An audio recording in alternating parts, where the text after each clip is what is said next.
con su antiguo penco y Concepción, con esa Concepción que de repente los penquistas dicen Concepción pudo tener otro destino y están pensando ahí qué va a pasar con Concepción en el futuro, si se va a ser acreedora a esas promesas que tuvo Concepción durante algunos siglos pasados. Bueno, Armando Cartes es un hombre múltiple, es un hombre del Renacimiento, un hombre que tiene múltiples ocupaciones y es un hombre también, un gran amigo de Cañete, de la Universidad y de Artes. Así que recibámoslo con un gran aplauso.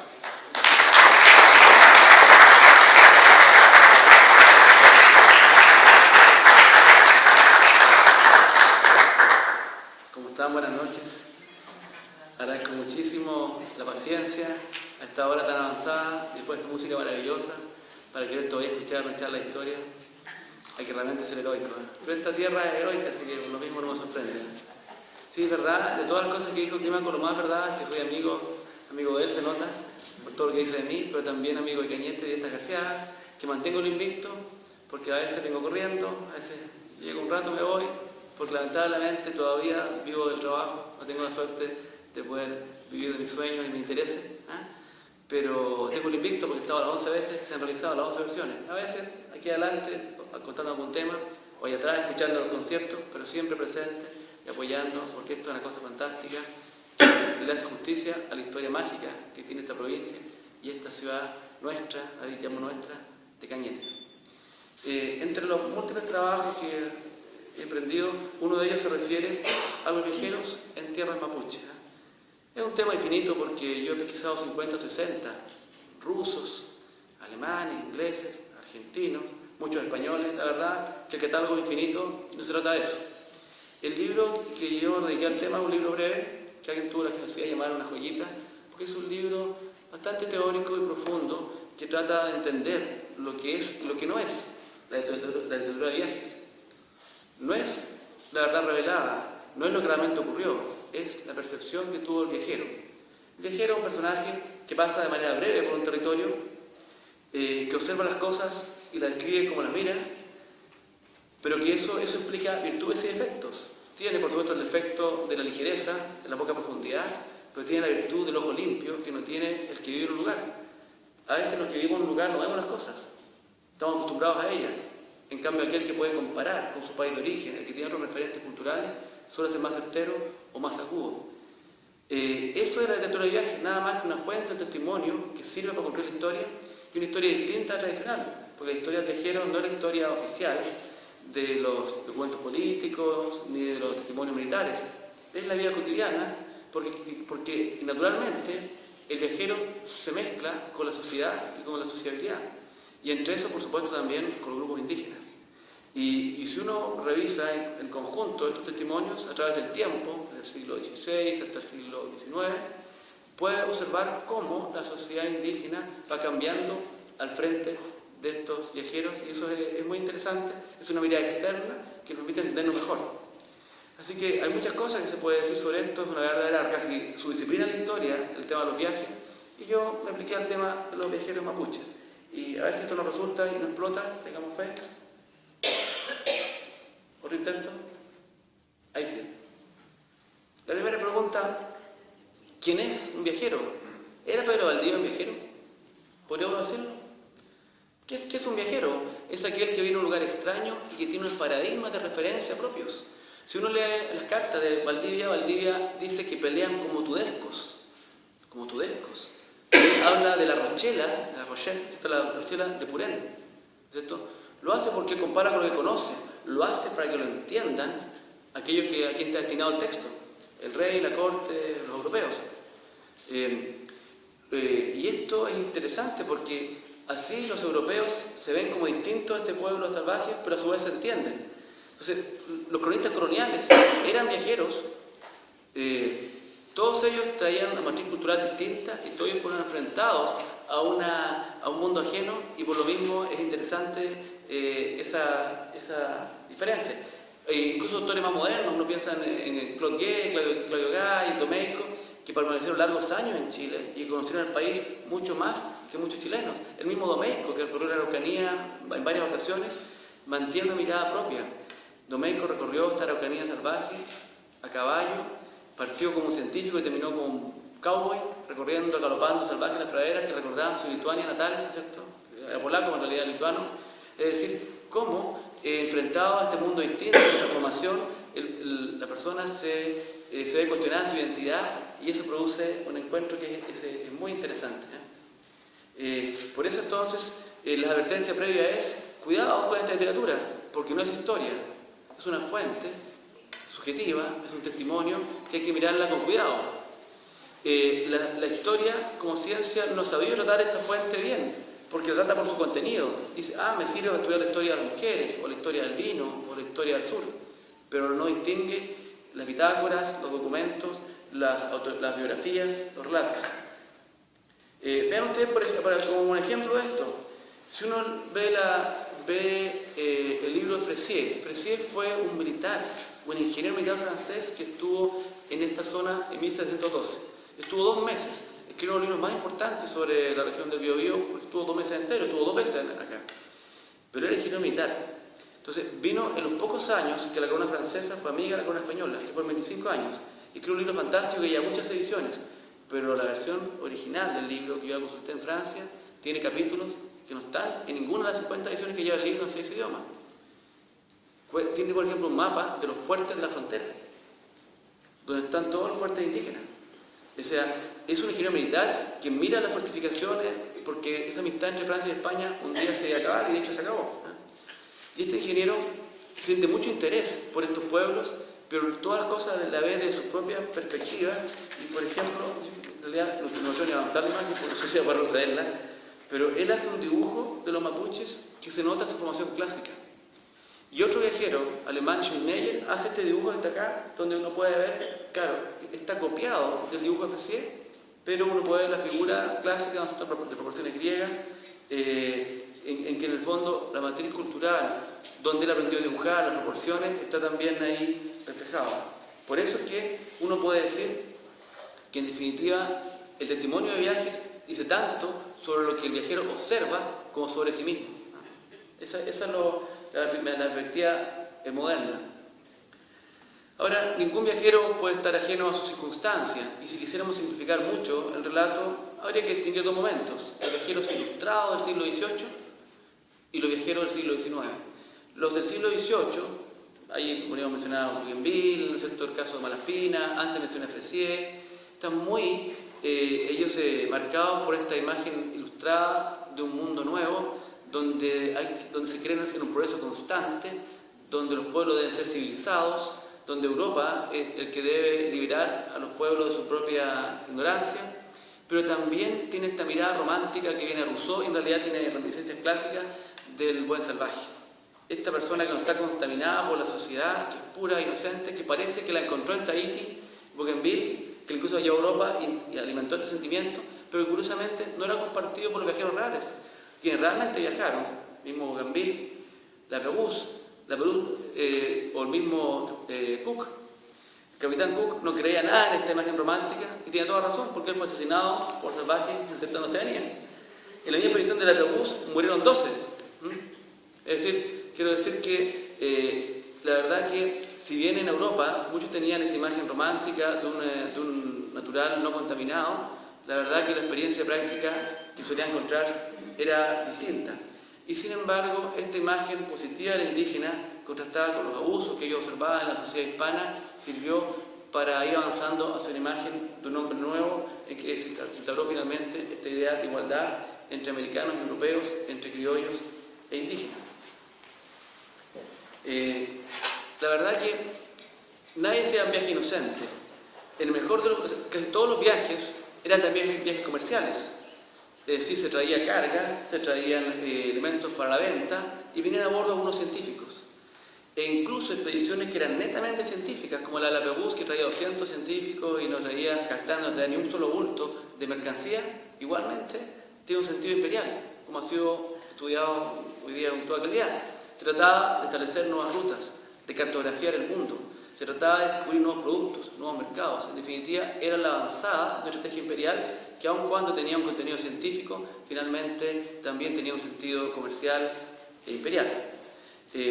Ahora, esto es evidente cada vez más, porque al principio hay una mirada también romántica en que los, perdón la palabra salvajes entre comillas, eran parte del paisaje, en que se describía la naturaleza y a su vez los habitantes como parte de todo un mundo nuevo, ajeno, inocente e impoluto. Pero poco a poco los viajes se fueron haciendo las descripciones más científicas, entre comillas, con menos subjetividad, más precisas, y se terminó viendo a América como una gran maquinaria dispuesta a ponerse en movimiento si se le introducía la tecnología, la ciencia, el capital propio de los países europeos. En definitiva, el viaje y el testimonio fue parte de una avanzada imperial cada vez más a medida que fue avanzando el tiempo. Pero además era inevitable el encuentro con los naturales, que eran descritos, eran dibujados.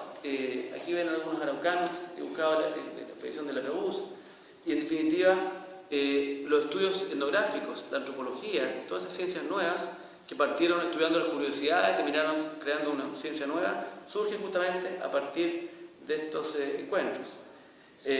Fressier incluyó 2 grabados sobre el tema indígena en su libro, que son bastante precisos. Ahí uno puede ver la truca, el filtro, varios implementos, ¿no es cierto?, en un aparente golf, ¿no es cierto?, que pero en el fondo es el palino Chueca quien le pudo testimoniar. Su libro fue muy leído, fue muy copiado y fue muy utilizado. O sea, muchos navegantes posteriores venían con un ejemplar del libro de Fressier en la mano. Este libro es de 1616, la primera edición. La Perús vino en 1690, el mismo siglo XVIII. Y viene con el libro en la mano y llega a la Bahía de Concepción y se pregunta ¿dónde está Penco? La noticia no viajaba muy rápido, no se ha enterado que hacía 40 años que la ciudad no existía y hace 30 años se ha trasladado a otro lugar, porque el libro de Fressier era la guía. Varios Dampier y otros corsarios, piratas o los españoles, también usaron el libro de Fressier, el libro de viaje. Así que realmente fueron la gran literatura de la época, se leían con avidez, porque hay mucha curiosidad en conocer este mundo prohibido en que nadie podía ingresar al Pacífico si no era español. Y cuando viene la época de la independencia, los viajeros ingleses coparon el espacio americano justamente porque tenían detrás de sí un público ávido de conocer este mundo extraño y ver las oportunidades comerciales que podían surgir en esta América que se abría al comercio. Vean ustedes como la exposición de Malaspina deja el registro de los naturales. Ahí tengamos claro que en los viajeros a Chile, que son muchos, cientos, y están catalogados en muchas partes, yo cito todas las recopilaciones, le interesaba básicamente 4 lugares en Chile. Magallanes, por supuesto, con la idea de buscar un paso y ingresar a América, digamos al Pacífico, después de una navegación muy dura. Le interesaba Santiago, ¿cierto?, y Puerto Valparaíso, que estaban conectados, y la Araucanía, la frontera. En parte una curiosidad producida por estos indígenas que habían resistido, como se pensaba en la época, 3 siglos a la dominación española. Todo el mundo está influido impresionante en la influencia de la araucana. O sea, Claudio Gay se vino a América con un ejemplar de la araucana, leyéndolo en el barco. Domeyko recorrió la Araucanía con la araucana y todos los viajeros ingleses traían la araucana y buscaban al tipo heroico del Lautaro, del Caupolicán, al sabio Colo Colo, con la misma frustración con la cual Byron buscaba a Aquiles, ¿cierto?, y a Hércules en Grecia, ¿cierto?, en el siglo XIX. Esa sociedad heroica, mítica, ya no existía. Se encontraban con un mundo aculturizado, mestizo, en plena evolución, donde la sociedad dominante, la cultura dominante, se imponía sobre la dominada, incluso en los cánones culturales, donde los caciques usaban sombrero de copa y chaqueta general, ojalá. Se encontraban con un pueblo debilitado, y en definitiva eso es lo que va testimoniando el siglo XIX. En el siglo XVIII los viajeros ilustrados, en el siglo XIX esta frontera en transición mestizada con un intercambio que es étnico, que es cultural y también económico. En el siglo XIX la idea dominante es este conflicto entre civilización y barbarie. O sea, se impuso la idea del progreso permanente que solo podía traer la ciencia y la civilización. Y al resto del mundo, en las fronteras que se tendían por África, por Norteamérica, por Asia, por Sudamérica, había que salvar a los salvajes de sí mismos, entregándoles elementos que los hicieran más felices. Esta idea del rapto tan frecuente en la pintura, aquí en Chile hay muchos lamentaciones, las agendas son las más conocidas. Lo que está detrás es la mujer blanca capturada por el indio, es como el tema de Elisa Bravo, tantas otras representaciones, el cuadro de Moazán, por ejemplo, que lo reflejan. Entonces, esta idea tiene una trampa en sí misma, que es que en definitiva, si estos salvajes no pueden evolucionar, nosotros al ocupar su tierra, al cristianizarlos, al civilizarlos, los estamos salvando incluso de sí mismos. Entonces, por eso, esta idea de que ya no era posible, digamos, una evolución paralela, sino que era una integración forzada, en que el indio bueno era aquel que hablaba español, iba a la iglesia, se vestía como blanco y se comportaba de acuerdo a la sociedad dominante, y el otro indio le faltaba todavía evolucionar, se instala con mucha fuerza y se lee en los testimonios de los viajeros, con lo cual uno, si no está bien advertido, lee los testimonios de manera inocente, pero después uno descubre cómo se va produciendo este cambio. Y bien interesante, fíjense ustedes que estuvo en 1821 aquí en la Araucanía Basil Hall, un marino inglés que escribió un libro muy interesante sobre su estabilidad en esta zona y que recorrió la Araucanía para salvar náufragos ingleses, que era una cosa que muy frecuentemente ocurría. Y estuvo en Concepción con el cacique Rugenda, que es tu padre, con el cacique Peñoleo. Estuvo en la casa de un cacique que vivía en Concepción y lo describe en 1821. Y vean ustedes que la descripción corresponde exactamente a cómo eran ellos vistos en la etapa más temprana de esta ocupación. Un testimonio de primera mano que siempre es bueno dejarlo hablar. Dice Basil Hall en Concepción, al enfrentarse con este cacique que tenía secuestrado a unos ingleses. Finalmente se abrió la puerta de Peñoleo, apareció el jefe. No se dignó a cruzar el umbral, sino se apoyó en el marco de la puerta, pues estaba más borracho que cualquiera de su gente. No puede concebirse retrato más acabado de salvaje. Era hombre alto, ancha de espalda, con cabeza abultada y cara entumecida. Nos acogió severamente, gruñó la respuesta y tenía la lanza a su alcance, y nosotros temimos porque había noticias sobre sus hábitos para mostrar su desagrado.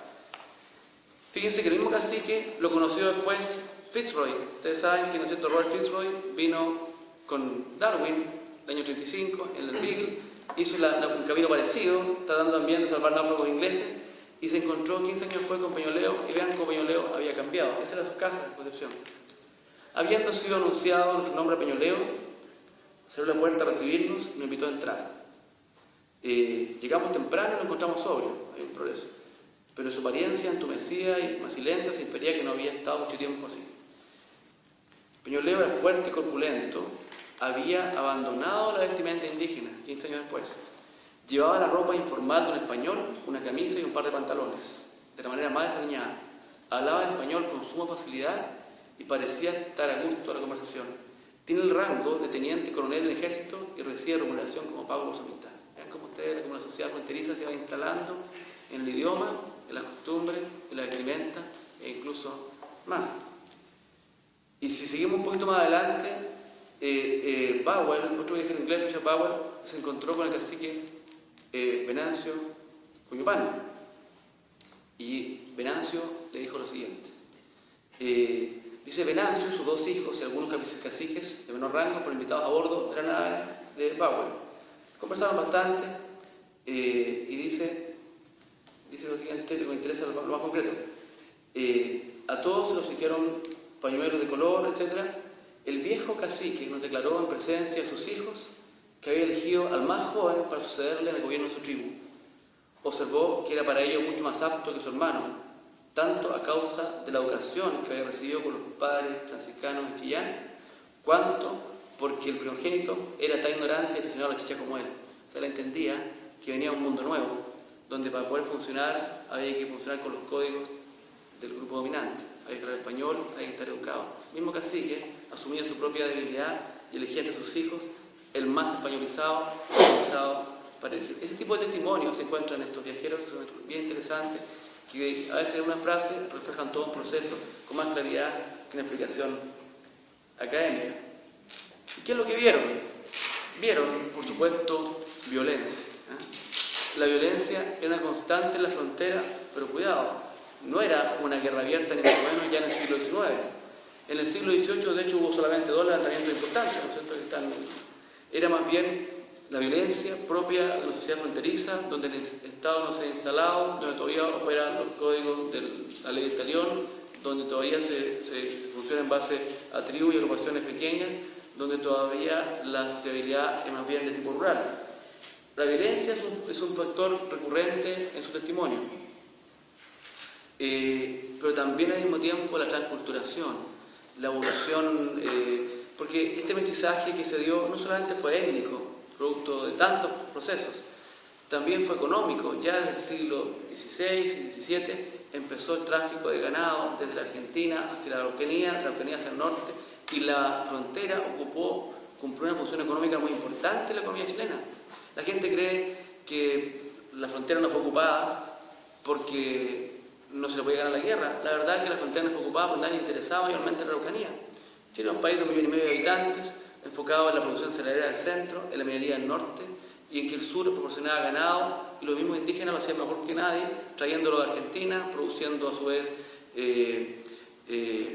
tejidos, platería, recibiendo por eso mismo un pago que les interesaba. O sea, la economía de la frontera está articulada a la economía del centro e incluso más allá, y no hubo interés en ocuparla hasta avanzado el siglo XIX, cuando la expansión de la frontera agrícola, esta es una dirección general para entender el contexto, hizo apetecible o necesario correr hacia el sur, la línea de fuertes, y de alguna manera ocupar esos campos tan feraces en el trigo y otras plantaciones, y ya no dejárselo a los indígenas. Entonces, ese deseo de ocupar este territorio, que ahora sí cumple una función económica en una población mundial que se expandía y por lo requería más alimentos, también en parte fue justificada por este discurso de la barbarie, en que hacía ahora imprescindible salvar a los indígenas a sí mismos, que en el siglo XIX, XVIII parecían tan civilizados, ahora era necesario intervenirlos, y entonces por eso mismo el testimonio de los viajeros, el sentido de su viaje, lo que observaron, de alguna forma está conectado. Domeyko se llevó la mejor impresión de los indígenas, lo encontró que eran civilizados, que eran relativamente ricos, que eran higiénicos, que tenían familias bien constituidas, que no había que avasallarlos, y sin embargo también va declarando: habría que entrar por Leu, habría que explorar el puerto, habría que entrar por acá. O sea, no había nadie que no pensara razonablemente que había que asimilarlos. O sea, la diferencia es que unos tenían un discurso más violento, otros menos, pero en definitiva la asimilación se veía como inevitable y como además beneficiosa incluso para la región. El plan de Domeyko se cumplió, porque justamente por Leu fue entonces la exploración, recordemos, y finalmente se corrió la línea de frontera. Ahí se empieza a observar la triculturación, ¿no es cierto?, que un signo de distinción, de poder, era justamente los bastones con mango de plata, los trajes militares, los sombreros, que dan prestigio dentro del grupo, lo que demuestra lo que siempre ocurre cuando se encuentra una sociedad más avanzada, más rica, más poderosa, una más débil. Los signos de poder están siempre en asimilarse al poderoso. También esta idea de potencial económico tremendo de esta región, y que obviamente después se expresó tremendamente en la época que el trigo llegó a ser lo que fue. Y también esta sociedad mestiza. El mestizaje étnico fue mucho más temprano en la zona central de Chile. O sea, Chile es una gran frontera. Digamos, Magallanes es una frontera, el norte es una frontera, la zona central es una frontera, pero que rápidamente se asimiló, se olvidó esa frontera Picunchi. En cambio, la frontera nuestra, por las razones económicas y militares que les digo, se mantuvo mucho tiempo más. Y por eso en Chile se piensa en esta región como la frontera, cuando en realidad Chile fue un país, lugar de encuentro de dos culturas muy distintas o pueblos distintos, solo que aquí se prolongaba más tiempo. Y esa frontera fue étnica, por supuesto, también fue económica y también fue cultural, y eso entonces a veces los viajeros que llegan de afuera y contrastan lo pueden ver con más claridad incluso que quienes han hecho su vida siempre en este territorio. Ven ustedes un ejemplo de esa culturación que fotografiaban los extranjeros, la bandera chilena, la representación de Chile con su cartografía, la religión, una visión del mundo, y todos sentados en sillas muy modernas, y se llama Escuela de Indiecitos, ¿no es cierto? Hubo un minuto hoy día, extremando las cosas, visión que yo no comparto, se ve toda asimilación casi como una especie de genocidio. Yo pienso que hay mucho de bueno en conservar la cultura, que todas aportan a la riqueza del país y a su diversidad, pero también mucho de esto que se hizo fue necesario para que estos grupos pudieran acceder a los beneficios de la sociedad nuestra y pudieran ascender en todas las escalas del país. Gracias a esto hubo mapuche diputados, ¿cierto? Que ha sido imposible si no hubiese habido una escuela que le diera las claves y los códigos de la sociedad hispano-criolla. Si uno quiere estudiar, como les digo, esos elementos, los viajeros son un buen punto de partida, ¿no? Así que, por eso, este pequeño texto y esta breve exposición, como para abrir una conversación, lo que plantea es que una fuente interesante, novedosa, poco trabajada, pero también riesgosa, que hay que verla con cuidado, son estos viajeros que van mirando desde afuera la sociedad y la describen y a su vez cuentan mucho sobre sí mismos, ¿no? Así que tiene además esta gracia que habla sobre la sociabilidad, sobre la familia. Fíjense ustedes que Fresier, por ejemplo, hasta pentagramas incluye en su libro con las canciones mapuche que uno podía reproducir a partir de su como el chilidú, concepto de Haberstadt, o sea, es decir, hasta la música, las creencias religiosas, muchas veces con errores, pero en definitiva hay muchos elementos de la vida de esta sociedad que solo conocemos a partir de estos testimonios, ¿no? Y gracias hoy día a la tecnología, curiosamente, que permite que libros escasos, de poca circulación, estén hoy día disponibles y puedan bajarse de la red, hoy día tenemos acceso a esta fuente, podemos leerla a primera mano. Por eso lo invito a hacerlo con curiosidad, con interés, pero también con todos los resguardos, porque a veces los relatos están impregnados de prejuicios y dicen más sobre el autor que sobre nosotros mismos, así que por eso mismo es interesante usarlo como lo que son, una fuente subjetiva. Así que yo quería contarles eso nomás como una cosa general y para que compartamos opiniones o visiones sobre el tema que es interesante. Muchas gracias.